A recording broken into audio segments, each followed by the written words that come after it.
Terus aku bilang, boleh nggak aku ikut ke gereja? Kita bisa beribadah sama-sama. Saya juga masih belajar, saya perlu banyak belajar sampai sekarang. Akhirnya suatu hari dia bilang sama saya, itu karena doa, Tuhan dengar doa saya.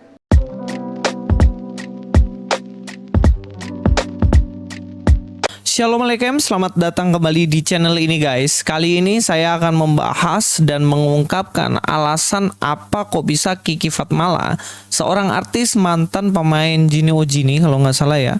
Oh kayaknya Tuyul dan Mbak Yul guys. Salah juga. Apa ini? Si Manis Jembatan Ancol. Salah mulu. Nah, mengungkap bagaimana dia bisa pada akhirnya memutuskan untuk menjadi seorang Kristen atau menjadi seorang pengikut Yesus. Dan dalam video ini kita akan melihat dan mereview alasan dia sebenarnya. Buka boleh? Silakan. Shalom. Shalom. Selamat Hari Paskah untuk para jemaat di gereja 1 jam saja. Jujur, saya juga mengucapkan terima kasih dengan Pak Michael Gunawan. Saya diberi kesempatan hari ini untuk, ini pertama kali seumur hidup saya ada di atas stage seperti ini di depan jemaat. Mau jujur, saya nervous, saya ada rasa takut, tapi semua memang seperti Pak Pendeta bilang tidak kebetulan, ini semua seizin Tuhan. Ya, saya di sini mau memberi kesaksian kebaikan Tuhan dalam hidup saya. Tahun 2014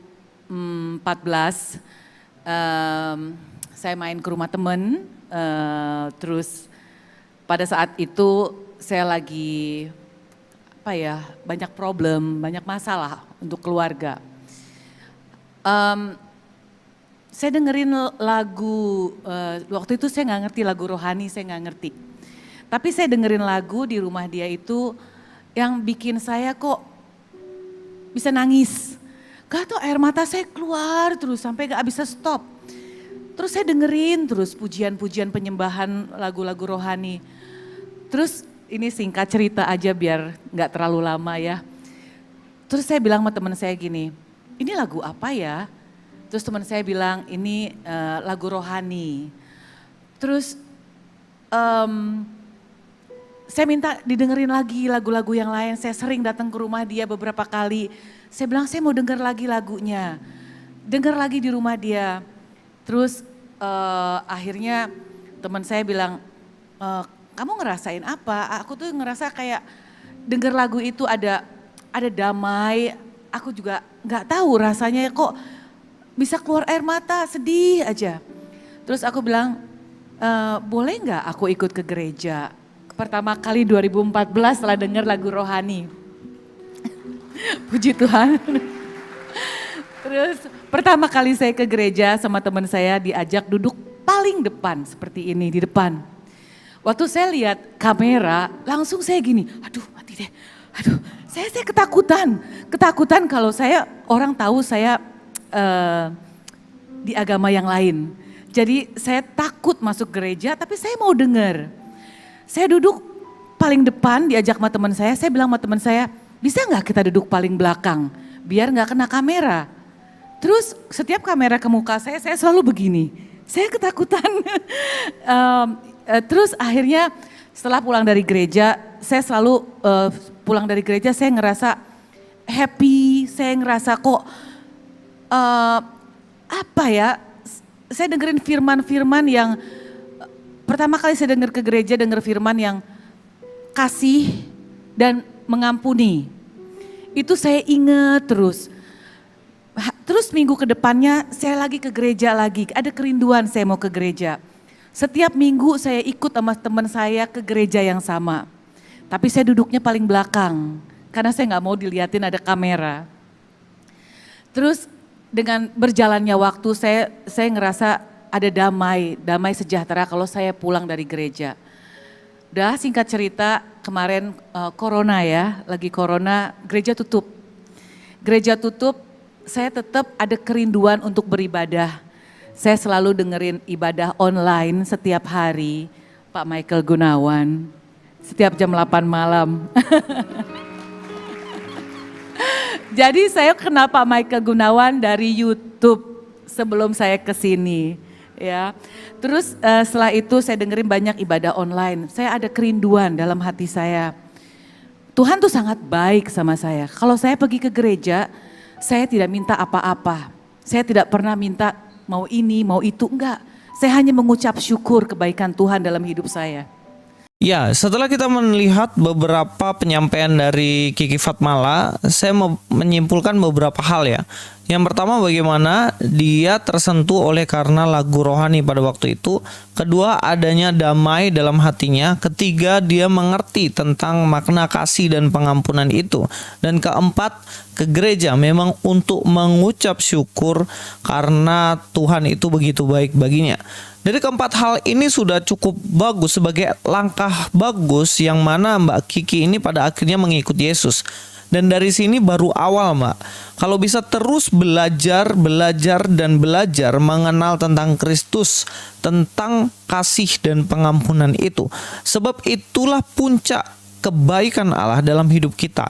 Yang mana mengikut Yesus bukan hanya sekedar agamamu Kristen, bukan sekedar Mbak ke gereja, damai sejahtera ketika pulang gereja, tetapi bagaimana kita ini memahami makna keselamatan sesungguhnya dalam Yesus Kristus.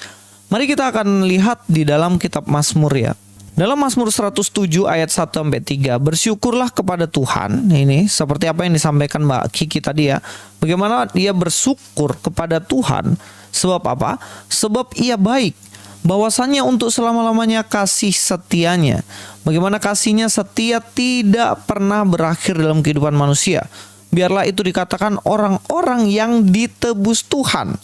Yang ditebusnya dari kuasa yang menyesakan. Kalau kita perhatikan di sini ada satu kata yang penting yaitu ditebus Tuhan. Teman-teman semuanya, ketika kita percaya kepada Yesus dan berkomitmen untuk menjadi pengikutnya, yang artinya kita adalah Kristen pada saat ini, kita harus percaya sepenuhnya bahwa tebusan yang diberikan oleh Tuhan Yesus pada kita itulah puncak dari iman kita. Yang artinya apa? Kita sebelumnya dimiliki oleh kuasa kegelapan, kita sebelumnya dikuasai oleh dosa. Yesus datang ke dunia untuk menebus kita, sehingga kita sudah tidak dikuasai oleh dosa lagi, tetapi kita justru hidup di dalam Kristus, dalam hidup yang sejati itu. Saya bersyukur karena Mbak Kiki pada akhirnya mengerti bahwa mengikut Yesus bukan hanya sekedar agama, tetapi bagaimana ucapan syukur atas kebaikan Tuhan yang telah menyelamatkan kita. Sebagai seorang yang baru percaya kepada Tuhan Yesus, carilah seorang hamba Tuhan yang bisa membimbing dan memberikan pengajaran doktrin dasar Kristen dengan baik. Lupakan masa lalu, tidak perlu lagi menjelek-jelekan agama sebelumnya karena itu tidak baik.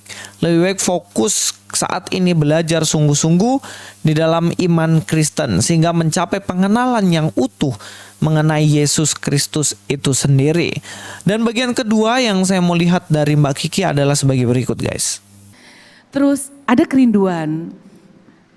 Suami saya juga bukan di agama Kristen, dia Buddhis. Ya, saya ada kerinduan. Saya pengen sekali bisa beribadah bareng-bareng sama dia. Atau kalau saya dengerin ibadah online, kita bisa sama-sama gitu. Saya selalu bawa doa yang saya doa setiap hari. Saya doa hanya mengucap syukur kebaikan Tuhan dalam hidup saya. Dan kesehatan, berkat yang gak ada henti-hentinya sampai sekarang, hanya mengucap syukur. Terus saya tuh hanya berdoa bukan untuk keperluan saya, tapi kepentingan sendiri. Saya berdoa, Tuhan jamah hati Chris untuk bisa menerima Tuhan Yesus. Tuhan, saya ada kerinduan. Saya pengen ibadah bersama dengan dia setiap hari Minggu. Sampai suatu hari, saya gak lepas, saya selalu berdoa untuk dia. Kita bisa beribadah sama-sama. Saya juga masih belajar, saya perlu banyak belajar sampai sekarang. Akhirnya suatu hari dia bilang sama saya, itu karena doa Tuhan dengar doa saya. Tuhan baik sekali. Saya percaya mukjizat itu ada. Sampai suatu hari dia bilang sama saya, "Sayang, saya mau dibaptis." Saya cari tempat-tempat untuk dia dibaptis. Semua gereja lagi corona, tapi gak ada yang mau baptis karena sedang corona. Tapi Tuhan baik, ada aja jalan. Ada teman, akhirnya singkat cerita, suami saya dibaptis dan menerima Tuhan Yesus lahir baru. Amin. Ya, sampai di sini saya melihat bagaimana kegigihan hati dari Mbak Kiki untuk mendoakan suaminya yang belum percaya kepada Yesus. Dan puji Tuhan ketika beliau terus-menerus mendoakan suaminya, akhirnya suaminya memiliki keputusan yang bulat untuk aku mau dibaptis, mau lahir baru, menerima Yesus sebagai Tuhan dan Juru Selamat. Ini sangat penting. Ketika satu orang percaya kepada Tuhan, maka seisi rumah itu akan diselamatkan. Inilah maksudnya. Di dalam Kisah Para Rasul 16 ayat 31, ia mengantar mereka keluar sambil berkata, "Tuan, Tuan, apakah yang harus aku perbuat supaya aku selamat?" Inilah pertanyaan yang disampaikan untuk mengetahui gimana sih supaya saya bisa selamat dari hukuman kekal atau neraka itu. Lalu jawabnya apa? Jawab mereka, "Percayalah kepada Tuhan Yesus Kristus dan engkau akan selamat, engkau dan seisi rumahmu." Ayat ini penting sekali untuk kita memahami bahwa ketika kita ingin selamat, maka kita harus percaya kepada Yesus itu sendiri sebagai Tuhan dan Juru Selamat. Maka seisi rumah kita juga akan selamat. Bukan berarti seisi rumah kita otomatis selamat, tetapi karena kesaksian hidup kita, kesungguhan iman kita, doa kita sungguh-sungguh, pada akhirnya orang-orang yang ada di rumah kita percaya juga kepada Tuhan Yesus Kristus sebagai Tuhan dan Juru Selamat, maka kita akan selamat juga. Kita saat ini yang memiliki seisi rumah yang belum percaya kepada Yesus, mari kita doakan. Jangan paksa mereka, tapi doakan supaya dengan kerelaan hati menyerahkan diri untuk mau percaya kepada Tuhan. Dari saya mengucapkan selamat untuk bagi Kiki Fatmala sudah masuk dalam keluarga kerajaan Allah. Kiranya imannya semakin bertumbuh, fokus kepada Kristus, semakin mengenal dan terus mengenal Yesus Kristus itu sendiri. Dan Luis Prasetyo sini, God be with you all.